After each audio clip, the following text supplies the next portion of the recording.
Call whoever you want. It won't change a thing. Son, it's time.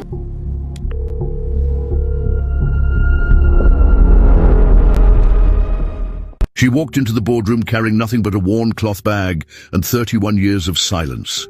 Evelyn Carter was 70 years old, black, dressed in a dark coat that had seen too many winters and shoes that were cracked along one side.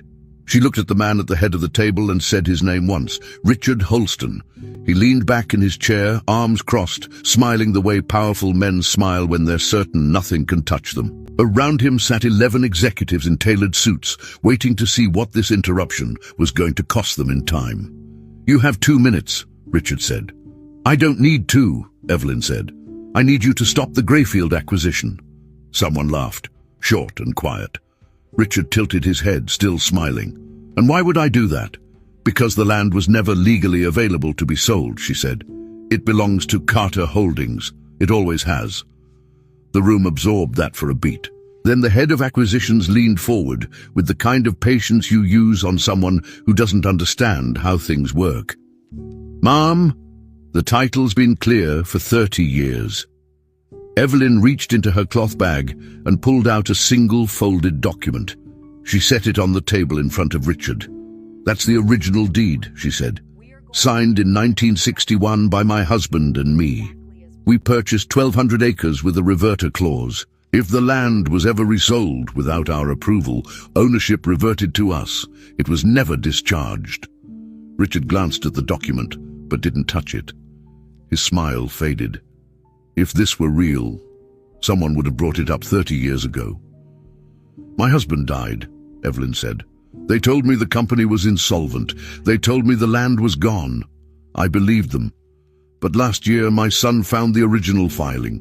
The reverter clause was never voided. Every transaction since 1989 has been illegal." The room was silent now. Preston from Meridian Capital adjusted his glasses and looked at Richard. "Is this something we need to address?" Richard's jaw tightened. He sat forward, hands flat on the table. "Call whoever you want," he said. "It won't change a thing." Evelyn pulled an old phone from her coat pocket. She dialed without looking at the screen. The room watched. She waited. Then she spoke 3 words. "Marcus, today is the day." She handed the phone across the table to Richard. He took it, still certain this was nothing. Then he put it to his ear. "Mr. Holston," a man's voice said, calm and professional. "This is Marcus Carter, senior attorney at Brennan and Cross. I represent my mother and the estate of Carter Holdings. We filed an emergency injunction with the federal court this morning to halt your acquisition. You should be receiving service within the hour." Richard's face didn't move, but something behind his eyes shifted. "The title you're relying on was obtained through fraudulent discharge of a reverter clause in 1989.